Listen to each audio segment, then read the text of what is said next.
Hi, everyone, and welcome to The Things We Know. I'm Lisa Callahan. And I'm Kari Morin. Today, we want to talk about the power of no. I was thinking Yeah, or that bit Darth emoji. Vader. Yeah, yeah. No. But seriously though, saying no, it's such an important topic for women and really anyone at a time where so much is being asked and expected 24/7 of us. And the fact that a lot of us, are still learning that it's okay to say no. Yeah, I do think, you and I as coaches, as moms, Mm-hmm. talking to women on a constant basis, like we know how much this comes up. That idea, it's not even an idea. It's the truth. We can do a lot. We can hold a lot. Women and men, but women in particular, because we tend to sort of lean to that sort of caretaking, people pleasing, and space. It is really hard when somebody asks us to do something we know we can, but should we? And so it's really understanding where saying yes to too many things means you might have to say no to yourself. Right, right. And it just makes me think of something we learned in our training around yesing your desires Yeah. and how we help others do that. That really means you really can't say yes to what you want until you say no to all the things that are getting in the way, right? So, I mean, saying no to others and to the expectations, allows us to say yes more to yourselves and the things you want more of. That's basically what that exercise kind of helps bring to light. So, even today, with the client I was coaching, we were looking at all the ways that she was worried about bringing on something new in her life that she's been working on. And then as we worked through it, she realized, oh, yeah, I am learning. Her husband is European, really, really great spouse, but like also just kind of wants things when he wants them. And she always kind of just capitulated. Yeah. And I don't think she was even giving him the opportunity to like let her say no, because once she did, and she's like, no, love, I really need to take care of myself first. He was like, great, go do it. Right. So Right. I think she was realizing saying no allowed them both to get a yes from her in a different way. I think that's a really interesting point because I feel like we make assumptions that if we say no to something, people are going to get mad at us. Mm. And that doesn't actually tend to be true. In fact, I guess I would probably argue if someone gets mad at you because you say no to something because it's in your best interest, maybe that's not a good person to have in your life. Right. You And know what I mean? But like, I've never said no to something and the person go, like normally there's a sense of understanding. unless it was like a toddler, but yeah. Yes, I got a lot of that face when I Or said no to Liam and Charlotte. but only yeah, and then unreasonable, unhealthy people. Yeah, you're Right. absolutely right. Because I think what I have learned and what I'm wishing I had done it a lot sooner is people really appreciate and respect me more when and they just know that I'm real with them. Like, oh, Right. thanks for telling, like, thanks for saying no. That helps me really understand what's important for you. So Yeah, no, I think that's yeah. I think it's always that moment of it kind of goes back to the thing I've talked about before of praise. Like if I love something, you know it. And if I yeah, don't love something, it might just because it's not my thing, but now you know that my praise is authentic. So yes, if you're saying no to something, then people understand that when you say yes, you really mean yes. You want to do it. totally. And I think, and that is really impactful. I love that. Yeah, that is. I remember the first time somebody said no to something I asked, like I invited him to my house for an event and she said no. And then she just walked away. And I was like, well, no explanation. And I remember at one point in the moment being like, well, that was weird. And then for like a couple seconds later being like, good for her. She didn't give me any reason, like, because she didn't want to. It was Because just a no no. is a complete sentence. I No means no. I have a good friend who I noticed was one of the first to do that. I'm like, nope, I won't be there. There wasn't any like, sorry, I have this and Right. this and this, like all the all the ways, especially women, and we've talked about that on the Sorry Not Sorry, right? Is Yep. all the ways we over explain and apologize for a no instead of going, no. Yep. I Nope. love it. It's That's good. so funny. I love Yeah. that. Again, yeah, I mean, I think saying no is a really powerful tool. It Yes. empowers you, it empowers the people around you. And so I guess I would really invite people into the idea that saying no is a good thing and Yeah. really helps everyone, that was hard to say. Everyone. I haven't even been drinking. Everyone. Everyone. Everyone around you. It's true. It's true. Everyone benefits. Yeah. Yeah. So let's talk a little bit about why establishing boundaries, prioritizing self-care, asserting your own needs and desires. Let's talk about some ways that no can empower women. You just said them. Yeah. Let's go deeper. How about that? Yeah. Setting boundaries. I think this is so incredibly important. By setting and maintaining healthy boundaries, professional, personal relationships, it's really crucial to maintaining your own well-being and sense of self and not being taken advantage of. Because the reality of it is when you feel like you've been taken advantage of, there might be a little sort of resentment towards the person that did it, but ultimately the resentment resides in you, right? You're resentful that you didn't say no, Oh my that you gosh. didn't have boundaries around this stuff. Absolutely. Okay. You're just reminding me of a call with a client yesterday who has not, really set any boundaries with her grown children. Mm, And she is just reacting constantly. Instead of responding, she's reacting. And really, it took a little while to say, like, you are absolutely in control. You just have given, you've given your power away by having no boundary.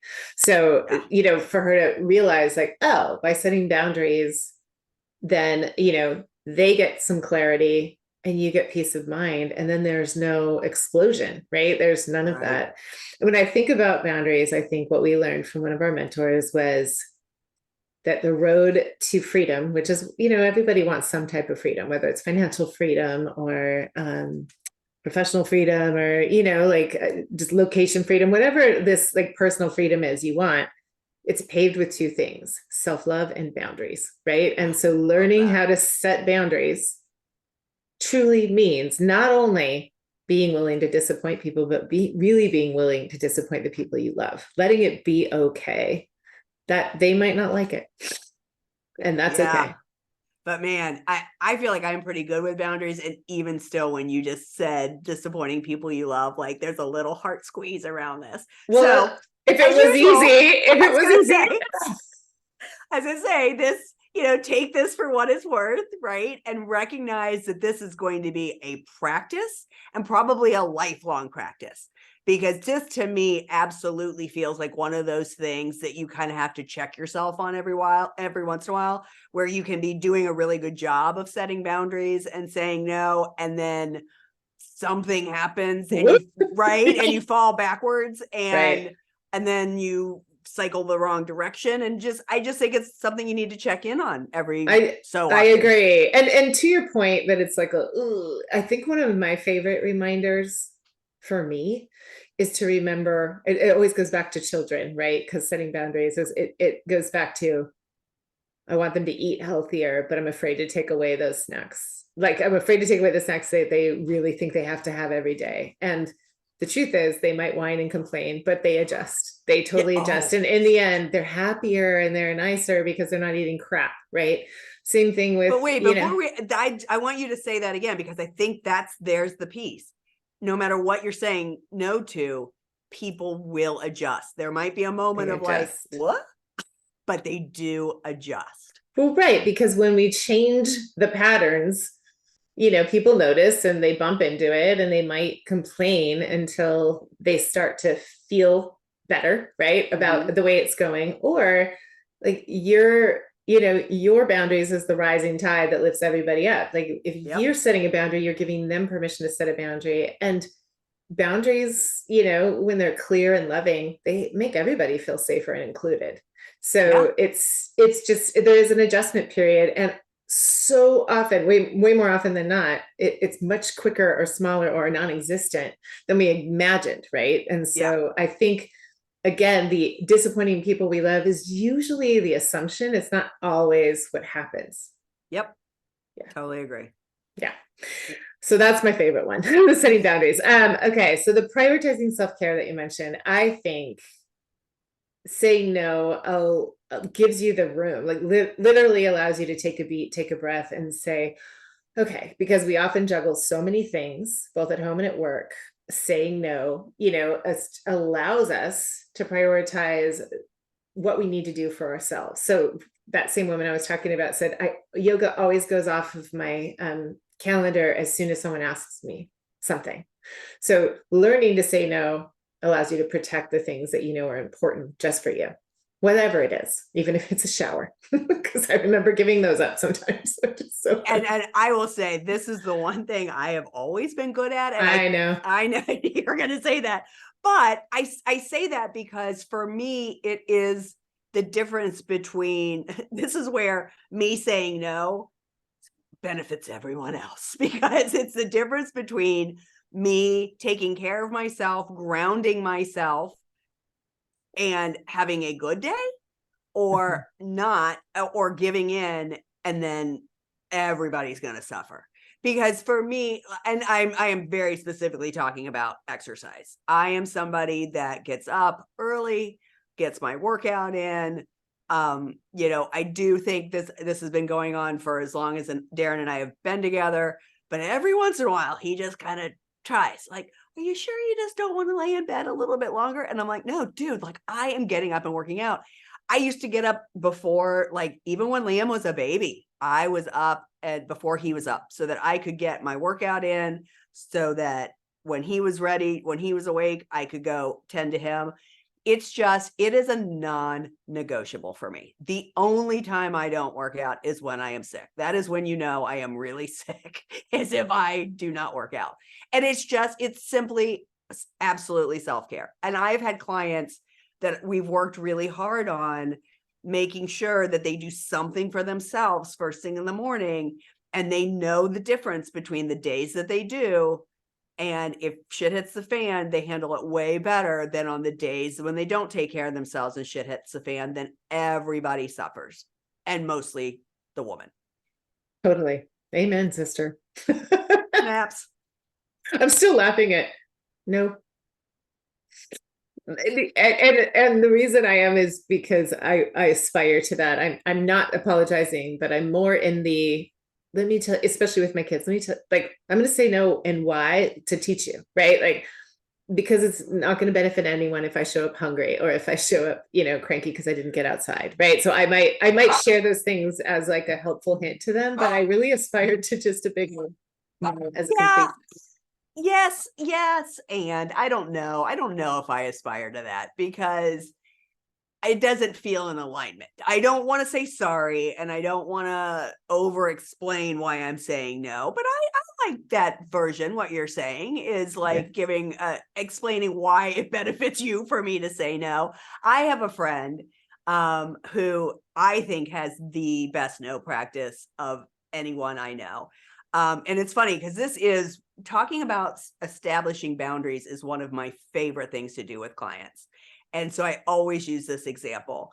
She decided a long time ago that whenever anybody asked her something to do something, she would say, let me check my calendar, get back to you. And even if she knew she was going to say yes, she wanted to remove that immediate emotion around it, one way or the other, and even the playing field. So I always say, like we don't live in the same town anymore. And when I would be back in Ohio and I'd say, here's some of the days we can meet, I knew we were going to meet, but she would say, let me check my calendar and get back to you. 99.9% of the time, it was a yes. And maybe she knew it was a yes in that moment, but she just makes it real easy for herself to always say let me check my calendar and get back That's to a you. good one. That's a good. It's such a good tip. I like it. It reminds me, I think I told you this about my dad, that every time we were asking for anything, he'd say, I always want to say yes. Let's sit down and talk through any reason, like see if there's any reason we need to say no. You know? I So, love that. I think that yeah. is, do you do that with your kids, or did you do that when they were younger? I I mean, I definitely, just think it that's was such a more of great a thing he conversation. did when we were teenagers. Okay. And I definitely have done that in these years for sure, because there is more of a rational combine, like co-creating kind of conversation there about, let's talk about curfews here, that kind of thing. Maybe not co-creating. I mean, it's not a democracy, but you know what I mean? Yeah. Well, A it gives them, conversation, a yeah, dialogue. it gives them a dialogue. It gives them a chance to actually talk through it and feel like they're not being dictated to. Yes, this isn't a democracy, Yes. but at the same time, they're going to grow up better humans because you have those conversations. Because they had input. They had input. Yes, Yeah. input. Thank you. That's Yeah. exactly the word that my Yeah. menopause brain would not come up with. So that kind of leads into your next one, right? Asserting needs. Asserting needs Yeah. and desires. Yeah. I mean, again, I think we feel as women societal pressure to do everything and to say yes to everything. I've been experiencing this recently with the theater department and all the things they need done, for the play and the musical. And we're on a text or an email thread of, it's like, we've got these things we need. And it literally, I feel like the energetic, literally like the pull to be like, I can do that.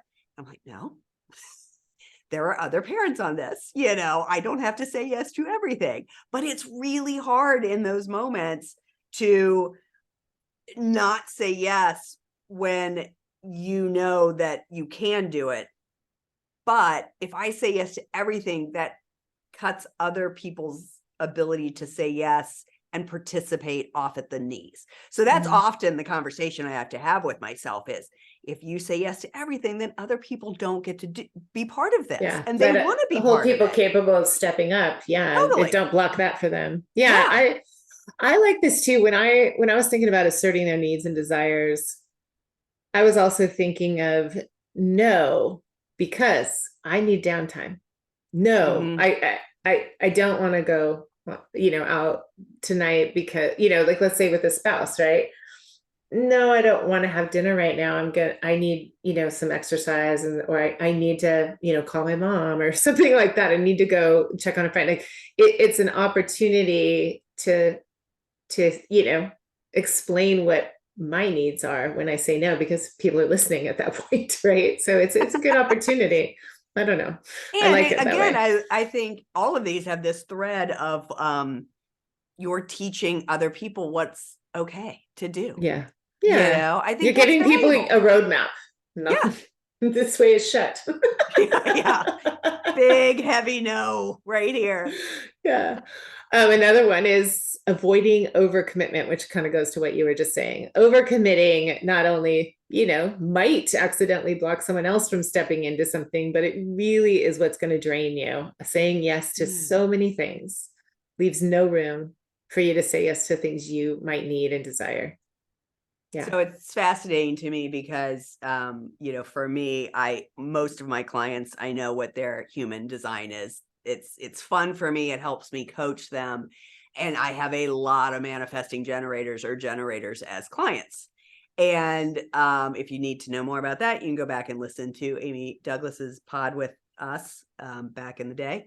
But as a manifesting generator or a generator, they're like the Energizer Bunny. They can do anything, but as their design, they should only say yes to the things that light them up. And so I have one client in particular, every session we talk about, is this something that lights you up? Yes, you can do all the things that is asked of you. You are amazing. And I'm not even saying that like blowing smoke. Like, this woman is phenomenal.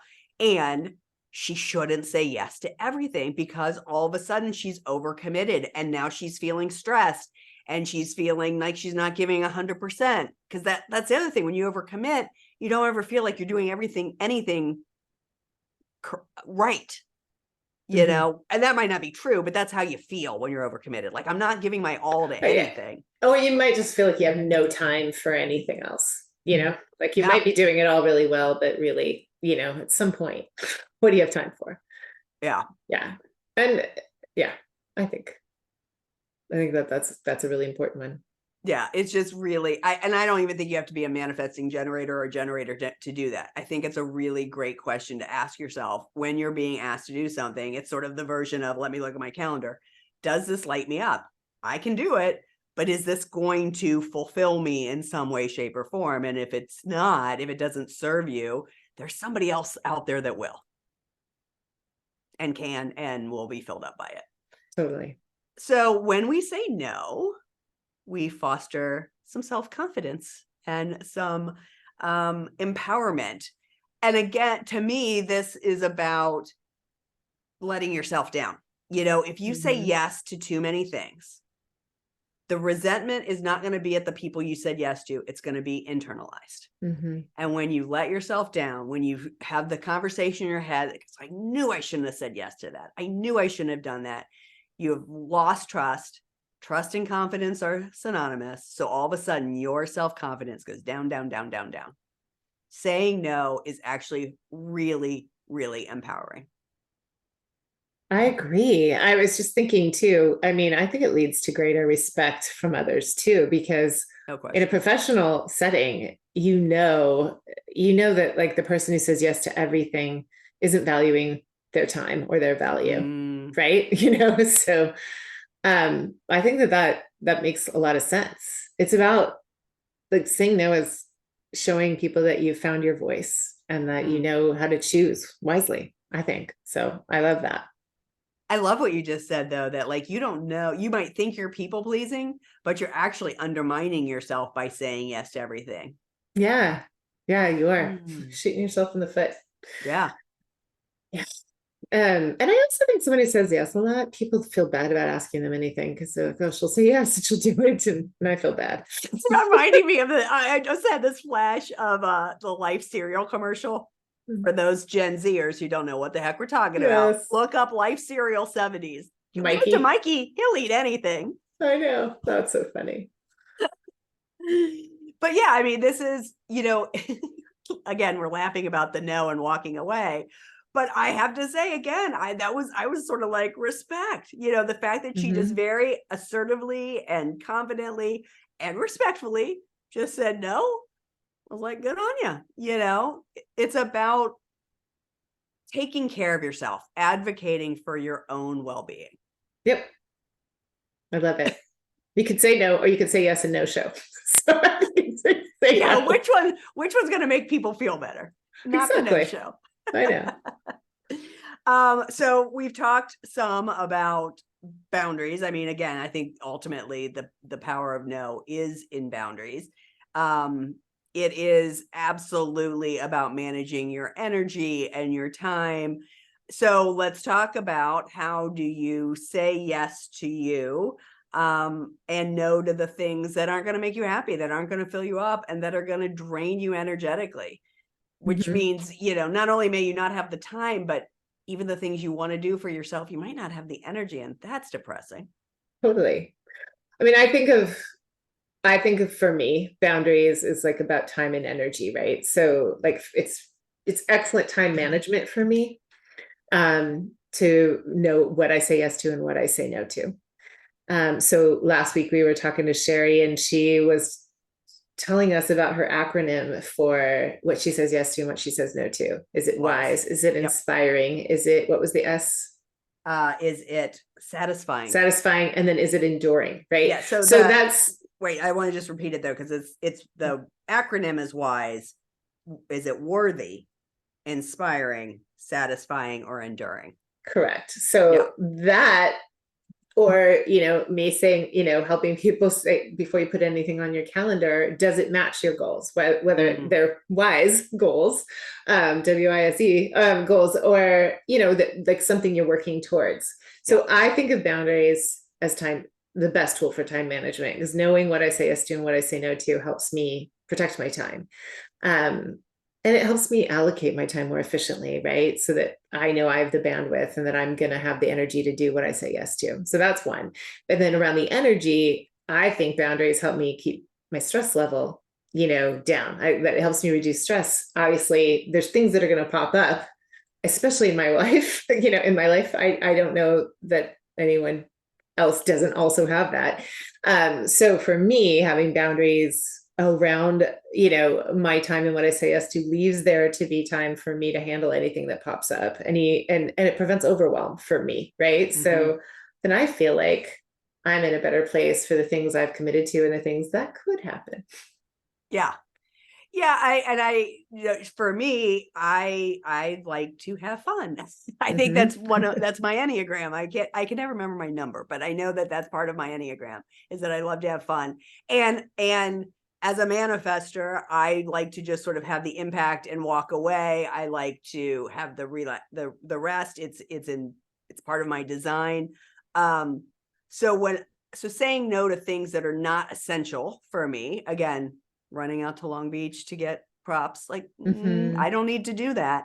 It allows me to be more productive. I know that I am not very productive after about 4:00 in the afternoon. My sweet spot is morning. So I schedule as much as I can in the morning. And if I've run out of time, then it's going to get moved to the next day. That's where we go into this, back to the work-life balance piece of it, the harmony, that I feel like by creating the boundaries of, I don't work at night. I don't even really work past 4 if possible. I like to front load my day. It just makes it so that I have space to enjoy my family, my life, my relaxation without any guilt, because I've established the boundary of this is how I work, I love that. I love observing that with you. It's very flowing because you're clear around it. Yeah. Yeah, well, I'm super clear. And it's interesting because I always wondered around this part around how my day goes. Working for Weight Watchers for so many years, I often was done by the time the kids were out of school. So I've often wondered, is it a chicken and the egg thing, where it's like, I've just been in this schedule for so long where I'm sort of done when school's done. But I'd also think it's age. I'm a morning person. So for me, I think it's really around owning what I knew worked for me, and then setting the boundary around that and pretty much announcing it to everyone, so that then there's no question when I say no, because I'm just like, it's 5:00. I don't do that. And also, to spend time with you is to feel really chosen, right? Because you're really clear about how you spend your time. And it's true. I do not spend time with people I don't want to be with. That's great. I think, having boundaries around, who you spend time with is important too, because what I was going to say next is, and again, going back to this client who is just so struggling with her relationship with her adult kids who are kind of taking advantage of her and not,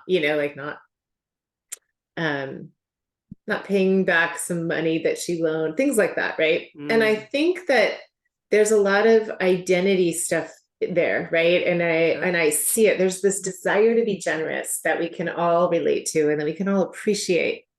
And then there's martyrdom. And I think that when you're starting to feel really resentful is when some part of you is trying to say, time to set a boundary. And I do think not only will they respect you, but you'll respect yourself. And there's some part of you dying to hear you use your voice and say, love you. This doesn't have to be contentious, but this is what I can tolerate. And this is how it's going to work. Martyrdom is like my kryptonite. It just drives me crazy. But I also, what you're saying, like, what is she, no offense, but what is she teaching her kids? Yeah, we talked about that quite a bit. Yeah. Okay. She's, unfortunately modeling, although my mom modeled that for me, and I went the other direction completely. I'd love to know what my mom's human design is, actually, now that I say this out loud. But Yeah, man, it's like nails on a chalkboard to me. And so I have run completely the other direction.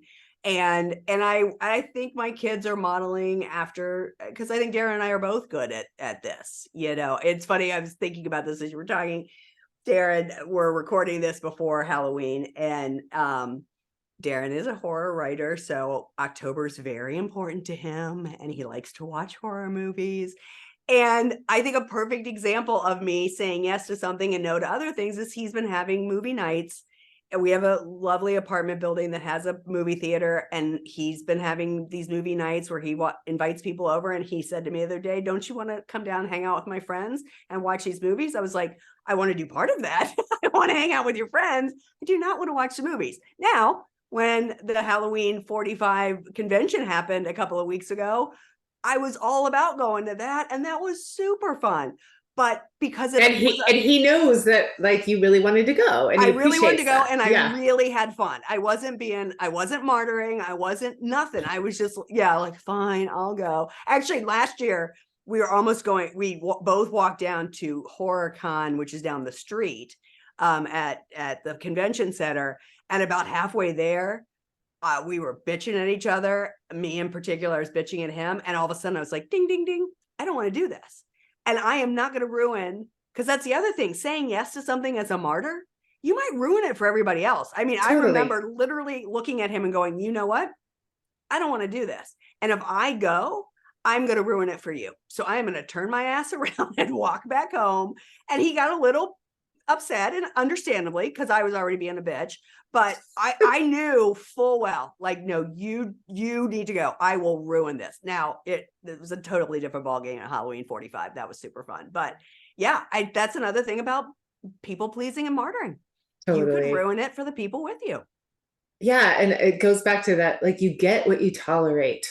Yes. You get what you tolerate. So if you haven't set a boundary, if you haven't expressed your desires or your needs, and then you say yes, like you're doing someone a favor, you're screwing yourself and everyone. It Yep. is no fun. Nope. So if you say no and you go to that and you hate it, guess what? You walked right into it literally. Yeah.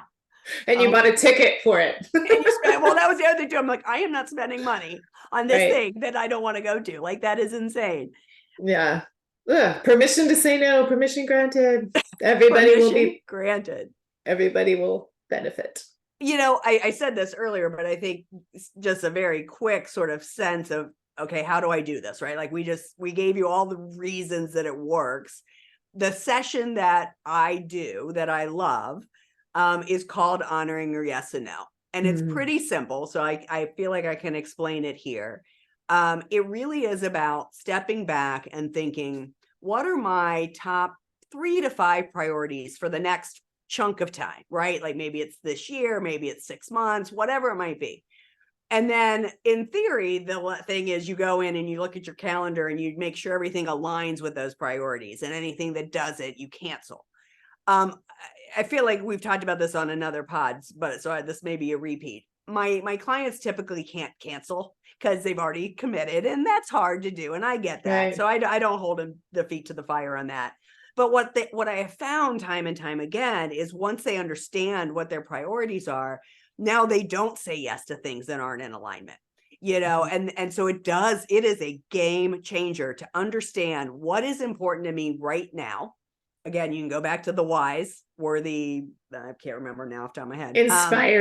Inspiring, satisfying, enduring. And enduring. Thank you. And if it doesn't line up to that, you say no. And then the last piece of it is, there are always going to be things, you sort of said it, right? There's things that happen in life that nobody wants to do, but you have to do it. And so in those moments where it maybe doesn't necessarily align under a priority, how do you bring joy to that? So I always use the example of, I really hate grocery shopping. I hate it. So I often take Charlotte with me, because we can laugh and she can buy her things and we are together and all that. And so that's how I bring joy to something I absolutely hate doing. But I love that. Yeah, that's such a great idea. I hadn't even thought about that. I don't like grocery shopping either. I don't like shopping of any kind. I'm not I like new things, but I don't I like mean, shopping. I sometimes like online shopping, but yeah, it's usually for travel or something, or something like that. If like something I really need and I want to use my time efficiently, I'll do it that way. But yeah, you're right. There's the things you have to do. How do you bring more joy to them? And then the things that you can choose not to. And when you choose wisely, you're giving everyone around you permission to do the same. Isn't that so nice? It just gets rid of that obligatory bullshit. It really, really does. And it makes everyone's life easier. And again, I think as somebody who might identify themselves as a people pleaser or trying to be a recovering people pleaser, this can be really hard. And really to work through it can feel really heart squeezy. So Yeah. baby steps. Yeah, a really helpful question that I would offer for anyone who hears themselves, like they're listening to us and they're going, yeah, but I have to ... I have to go to that wedding. I have to be at that shower. I have to say yes and be a bridesmaid, right? Whatever it is. Like, I have to go to that neighbor's open house, whatever those things are. And that I'm not really trying to sound super antisocial. I'm just trying to think of the things I hear people say. You get to ask, according to whom? Yep. Because if it's according to anyone but you, then you got to ask yourself, I think, I cannot remember which podcast I heard this on. It might have been We Can Do Hard Things, but there was this brilliant dissection between the kinds of guilt that we feel. There's the guilt that we have when we're not in integrity with who we want to be, right? That's what guilt's really for. It's a signal. It's a virtue signal, right? Hey, this isn't who you want to be. You're gossiping, or you're not, like following through on something you said you would, something like that. But then there's like all this other stuff that we think is guilt, but it's really just like worrying about not being what other people want or expect, right? It's that Yep. I feel guilty if I'm not what she wants or what he wants or what I might be supposed people are expecting. That, if we can really rebrand that as not guilt, but just this obligatory stuff we get to work on and start choosing and really know that, like, hey, if I'm in integrity with myself, it's really okay if I don't meet the expectations of others. It's okay if I disappoint people, because ultimately, they're the people who love me are going to be happy that I'm taking care of myself. It's not giving a fuck. Yeah. Yeah. Because those are the things that you're giving a fuck about what other people think of you. Right. And again, the people who love you feel like, huh? Yes. If you've always been that yes person, if you've always been that person that steps up, that first time is going to be a little confronting. Totally. But the people that love you will let it ride and they'll understand. Right. And if they are curious, let them ask why. Then you can share. If somebody asks you why, then sure, go ahead and say. You don't just say no again and walk away. Right. And I want to be clear, there's like, I can hear in my mind people I love and I'm related to go, no, you should show up for those things.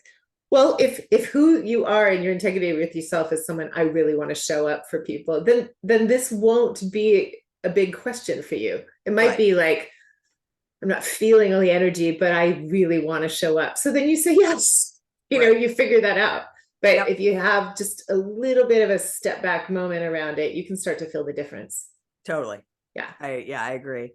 So it was hard to find a song this week around no, which maybe that speaks volumes right there. There's not a lot of songs around saying no, or boundaries. And that's, when I was telling Kari this earlier, when we're trying to come up with a song, if it doesn't, most of the time the songs just like come right to us, but once in a while they don't. And so I go and I Google songs about no or songs about boundaries. And so this is what we came up with. And honestly, now that we've had the conversation, it does feel in alignment. So it's Stronger by Kelly Clarkson. And what I like about these lyrics is it is that sense of she has set her boundaries. She has said no. And she's saying to the other human,